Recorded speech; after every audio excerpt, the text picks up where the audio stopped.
Saya akan berbicara tentang nasab alawi yang saya telah simpulkan sebagai nasab yang mardudun batilun ghairu sahihin munqati'un. Nasab yang batal, nasab yang tidak sahih, nasab yang munqati'. Saya mau bicara tentang apa yang terjadi sekarang ini. Sekarang akan terjadi pemecah belah di antara orang-orang NU sendiri, ahli sunnah sendiri, dengan adanya pemikiran-pemikiran tentang para habaib, para sadah yang keturunan Rasulullah ini dipersoalkan lagi. Mengapa yang dipersoalkan soal nasab? Nasab itu tidak menjamin untuk masuk surga. Ya, saya cuci lagi otak saudara ini. Nasab itu tidak menjamin untuk masuk surga. Yang menjamin masuk surga ibadat saudara, bukan nasabnya. Allah sudah menjadikan di dalam Al-Quran anaknya Nabi bernama Kan'an masuk neraka.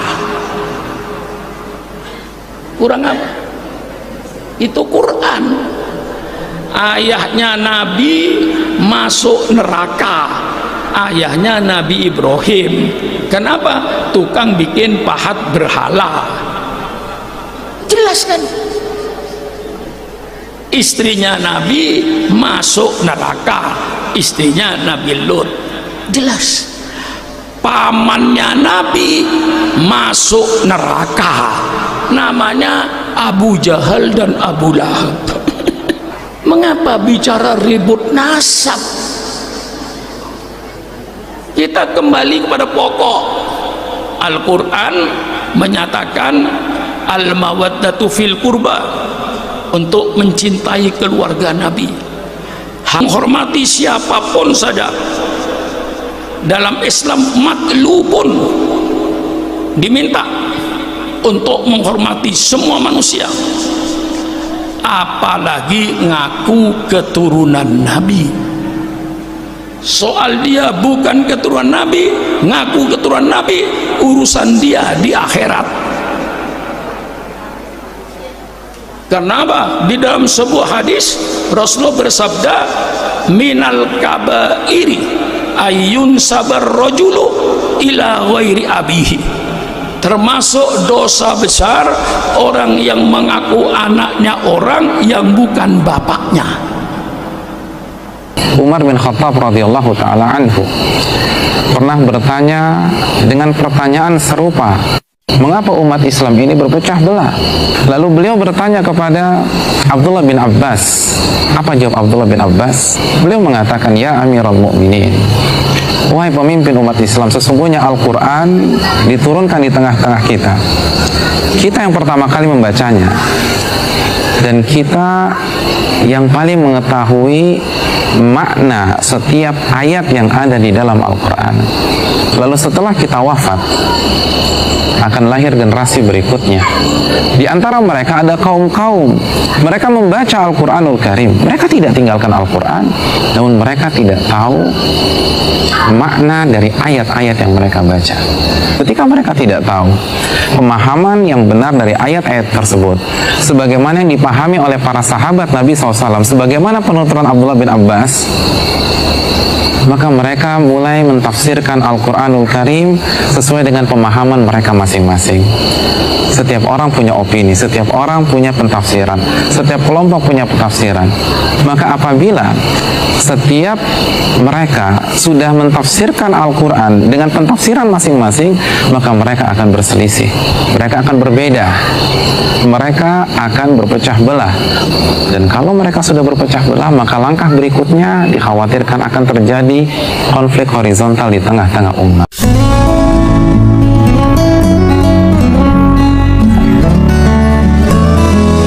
Surat Al-Baqarah ayat 203 ya. Jadi Allah berfirman, kemudian Allah menurunkan ya di tengah-tengah mereka faba'atallahu nabiyyin. Jadi untuk meluruskan kembali masalah umat yang menyimpang daripada ketuhanan Allah, maka Allah mengangkat di antara mereka nabi sebagai memberi peringatan. Jadi kalau ada yang menyimpang dari ketentuan Allah, tentunya para nabi tadi untuk mengingatkan agar tidak melaksanakan pertentangan atau penyimpangan dari jalan Allah. Itu Alkitab itu untuk ya menghukumi ya, untuk memberi keputusan antara manusia ya fi mahtalafu fi, ketika ada perbedaan ya, perselisihan, itu fungsinya Alkitab ya. Namun ya dalam kenyataan mereka berselisih ya. Nah, kenapa berselisih? Nah, Allah di sini sebutkan ya. Kenapa berselisih? Ya.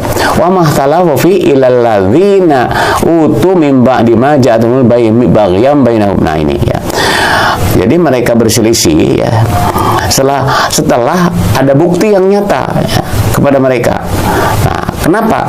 Walaupun ada kitabullah, tapi sebenarnya bukan karena ada kitabullah ya, tapi kata Allah di sini karena kedengkian di antara mereka. Kemudian Allah melarang, sebenarnya Allah melarang berpecah belah itu ya. Sebagaimana firman Allah dalam surat Al-Anbiya ya, ayat 92. Inna hadhihi ummatukum ummatan wahidah wa ana rabbukum fa'buduh. Sungguh agama inilah agama kamu, agama yang satu, dan aku adalah Tuhan, sembahlah aku. Ya. Kemudian wataqata'u, ini wataqata'u amruhum bainahum kullu ilaina raji'un. Tetapi mereka berpecah belah dalam urusan agama ya. Karena mereka masing-masing golongan semua akan kembali kepada kami. Jadi pernyataan atau firman Allah ini menyatakan bahwa memang manusia senantiasa berselisih gitu ya. Nah, atau larangan Allah tentang jangan bercerai, diulang-ulang perintah jangan bercerai. Al-Imran 103, wa'tasimu bihabillahi jami'a wa la tafarraqu kadzalika yubayyinullahu lakum ayatihi la'allakum tahtadun. Berpegang teguhlah kamu kepada tali agama Allah dan jangan kamu bercerai-berai. Demikian Allah menerangkan ayatnya kepadamu agar kamu mendapat petunjuk. Ini sudah jelas ya, Allah menyampaikan Al-Quran dan semua pada hafal ya. Dan semua ormas Islam di Indonesia khususnya itu semuanya berpikir ingin bersatu. Adanya syarikat Islam itu sebenarnya untuk menyatukan umat-umat Islam yang terpecah belah menjadi beberapa kelompok ya. Bagaimana penyebab perpecahan ya, penyebab utamanya adalah al-baghyu. Ada sifat al-baghyu, dengki gitu, dengki ya. Nah, dengki ini kalau kita lihat siapa pemula atau memiliki sifat dengki, itu iblis ya. Makhluk yang pertama memiliki sifat al-baghyu adalah iblis. Dia dengki kepada Nabi Adam alaihissalam karena dijadikan sebagai khalifah di muka bumi. Karena dia tadinya iblis ini ya, nama aslinya Karis ibnu Azazil, bangsa jin ya. Kemudian sujud kepada Adam, artinya Allah menghendaki bahwa kepemimpinan di muka bumi ini oleh Adam, bangsa bumi ya. Dalam kehidupan beragama, sifat ini merupakan penyebab utama adanya perpecahan di kalangan umat Islam ya. Firman Allah, inna dina indal Islam wa makhtalafal ladzina utul kitab illa min ba'di ma ja'ahumul ilm baghyan bainahum wa may yakfur bi ayatillahi fa innallaha sari'ul hisab. Jadi sesungguhnya agama di sisi Allah itu Islam. Gitu ya. Tidak ada perselisihan orang-orang yang diberi Alkitab kecuali setelah datang kepada mereka ilmu. Jadi penyebab perpecahan adalah karena kedengkian antara ulama gitu ya, antara orang pinter gitu. Karena merasa pinter, ingin dapat pengikut macam-macam begitu dan seterusnya. Ayat lain ya, bisa mashtaro bihi anfusahum ayyufaru bima anzalallahu baghyan ayyunazzilallahu min fadlihi ala ma yasha'u min ibadihi. Alangkah buruknya mereka yang menjual dirinya sendiri dengan kekafiran kepada apa yang diturunkan Allah, karena kedengkian bahwa Allah telah menurunkan karunia-Nya kepada siapa yang Allah kehendaki. Bagian itu bisa karena jalur keturunannya. Ini. Ada sebagian kelompok manusia yang mensakralkan jalur keturunan. Mereka berkeyakinan yang berhak umat manusia adalah yang memiliki keturunan Nabi. Siapa itu? Kelompok tersebut adalah kelompok yang menamakan diri Yahudi dan Nasrani. Jadi mereka, Bani Israel, itu yang harus memimpin adalah bangsa Israel gitu. Ya, karena keturunan Nabi. Nabi siapa? Nabi Ibrahim gitu. Jadi kalau bukan keturunan Nabi tidak sah ya seolah-olah gitu memimpin dunia itu. Kaum Yahudi dan Nasrani berkeyakinan bahwa yang berhak melanjutkan nubuah atau kerasulan adalah kelompok mereka. Karena mereka keturunan para nabi yang menjadi sandaran ini, ya, sandarannya ini. Wa idzibtala Ibrahim rabbuhu bikalimatin fa'atamahunna qala inni ja'iluka lin-nasi imama qala wa min dzurriyyati. Mereka berkeyakinan yang berhak memimpin dunia ini adalah keturunan Nabi Ibrahim. Kaum Yahudi dan Nasrani menolak kerasulan Nabi Muhammad. Kenapa? Alasannya karena beliau bukan keturunan Nabi. Mereka mengatakan tidak mengakui Nabi Ismail sebagai Nabi karena dilahirkan bukan dari istri Ibrahim, Siti Sarah, namun Siti Hajar. Menurut mereka Hajar adalah seorang budak. Gitu kan? Firman Allah dalam Al-Quran, bagaimana Allah menjawab ya hal-hal yang begitu, maka bagaimana Allah berfirman dalam surat Al-Ahzab 40 ya. Apa?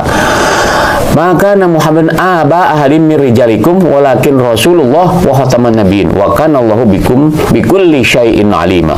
Muhammad sekali bukanlah bapak dari seorang laki-laki di antaramu, tetapi dia adalah Rasulullah dan penuntut nabi. Allah mengerti segala sesuatu. Nah, jadi ini jawaban nih kepada yang merebutkan Nabi Muhammad.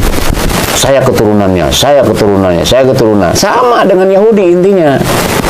Keturunan Nabi, ya. Mereka ngangguk nih saya turunan, maka disebutnya Habib. Pecahan umat itu dari begini ya, dari merasa jalur keturunannya. Ya, jadi ayat ini menjelaskan bahwa Nabi Muhammad tidak menurunkan pewaris kenabian nubuah kepada keturunannya. Nabi Muhammad hanya mewariskan misi dan fungsi kerasulan kepada umatnya atau ulama. Nah, Nabi Muhammad ya hakikatnya atau kudratullah itu tidak memiliki anak laki-laki yang mempunyai keturunan. Itu. Ini rahasianya di situ.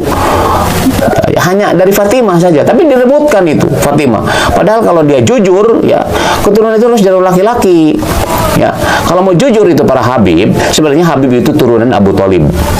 Laki-laki kan? Abdul Muthalib, Abu Thalib, kemudian Ali, Hasan Hussein. Jadi bukan keturunan Nabi Muhammad. Nabi Muhammad kan dari Abdullah dan tidak menurunkan anak laki-laki yang berkeluarga gitu. Nah, ini kan sudah jelas oleh Allah, tegas Allah bahwa Muhammad itu jangan sampai seperti keturunan Ishak ya, keturunan yang mengaku-ngaku sebagai pemimpin yang sah gitu ya. Nah, itu ya. Kemudian ini juga yang kedua adalah keutamaan suku bangsa. Nah, ini Bani Israel ya. Sama dengan tadi sebenarnya. Hanya ini ditekankan kepada suku bangsa. Kaum Yahudi dan Nasrani mendapat kutukan Allah karena menolak kerasulan Nabi Muhammad. Mereka menolak Nabi Muhammad dengan alasan karena Nabi Muhammad bukan keturunan Bani Israel. Mereka sangat mensakralkan keturunan Bani Israel. Jadi yang mensakralkan keturunan itu Yahudi dan Nasrani dalam Al-Quran ya. Jadi jangan bangga gitu ya. Yang penting kalau dia melangsungkan kerasulan Rasulullah, nah itu lanjut Rasulullah gitu, bukan karena turunan ya. Akhirnya apa? Oh, seenaknya aja tuh para Habib berbuat salah. Oh, saya turunan Nabi. Termasuk itu borong Syiah nih. Saya ini turunan Nabi ini. Macam-macam rebutan hari ini. Sunni Syiah nggak pernah akur-akur karena masalah berebut keturunan. Ya, catat ini pemirsa rahimahullah. Secara objektif Bani Israil adalah suku bangsa yang memiliki kelebihan. Betul itu ya. Allah mengakui dari suku bangsa lainnya dan Allah memberikan kelebihan tersebut kepada mereka sebagaimana firman Allah. Nah, ini ya. Ya Bani Israil dan Al-Quran, ya Bani Israil, uzkuru ni'mati allati an'amta 'alaikum wa anni faddaltukum 'alal alamin. Hei Bani Israil, ingatlah akan nikmatku yang aku anugerahkan kepadamu dan aku lebihkan kamu dari umat yang lain. Mengakui, tapi kelebihan ini apanya gitu. Ya, apanya? Yang lebihnya itu. Kenapa Allah kalau lebihkan keimanannya ketika Nabi Muhammad diutus, kenapa menolak? Nah ini arogan, ayat ini jadikan alasan. Allah sendiri mengatakan berlebihan. Iya, memang lebih, mau apa kalau lebih? Apa yang dilebihkan? Sebenarnya gitu ya. Nah, Allah itu membantah lah ya kalimat-kalimat lebih dan sebagainya. Misalnya dan Al-Hujurat ya, yang sering dibaca ini berulang-ulang, tapi pakai dalil untuk persatuan Indonesia. Ini ulama-ulama kayak gitu, pakai dalil untuk itu ya. Padahal ini umum ini ya. Hai manusia, sesungguhnya kami telah menciptakan kamu dari seorang laki-laki dan seorang perempuan dan menjadikan kamu berbangsa-bangsa dan bersuku-suku supaya kamu saling kenal mengenal. Sesungguhnya orang yang paling mulia sisi Allah adalah yang paling takwa di antara kamu.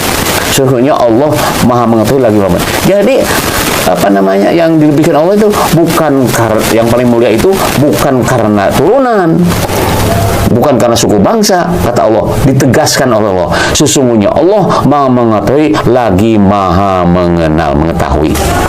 Ya, jadi dalil ini adalah untuk umum, universal gitu ya. Gitu ya. Jadi jangan ini. Nah, kemudian ini hadis ya. Hadis Rasulullah bersabda, sesungguhnya Allah menghapuskan dari kalian sifat kejahilian dan berbangga dengan nenek moyang, kebangsaan dan kesuan. Orang mukmin yang bertakwa dan orang fajir yang celaka, kalian adalah anak Adam dan Adam dicipta dari tanah. Sesungguhnya seorang laki-laki akan menampakkan kebanggaannya dengan bangsa bahwasanya mereka termasuk dari keraknya neraka jahanam, dan dia akan hina di hadapan Allah dari seekor kambing yang menahan kebusukannya dengan hidungnya. Ya Allah ya Rabbi, kerak jahanam ya, merasa bangga dengan keturunannya. Suku Jawa bangga dengan Jawanya, Sunda dengan Sunda, jahanam. Ingat, atau bangsanya berjuang demi bangsaku, jahanam. Wala tamutunna illa wa antum muslimun, jangan kamu mati kecuali dalam Islam. Bukan karena jangan kamu mati kecuali mempertahankan sukumu, bangsamu. Ini hadis sahih ya, Ahmad dan lainnya. Ini hadis Rasulullah. Makanya hati-hati ya, jangan bangga-bangga itu.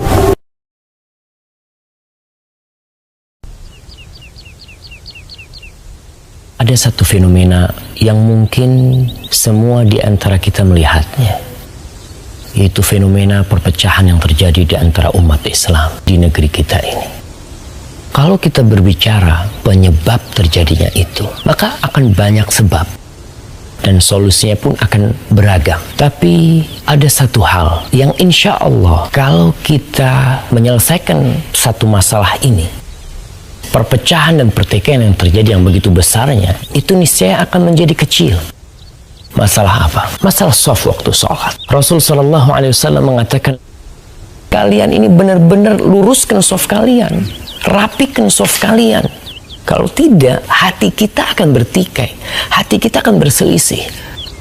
Bahkan dalam hadis Ibn Umar radhiyallahu taala anhu, Nabi mengatakan, luruskan shaf kalian itu, pundak kalian lurusin, shaf kalian renggang-renggang tuh dirapetin, dan jangan kalian tinggalkan tuh sela-sela buat setan.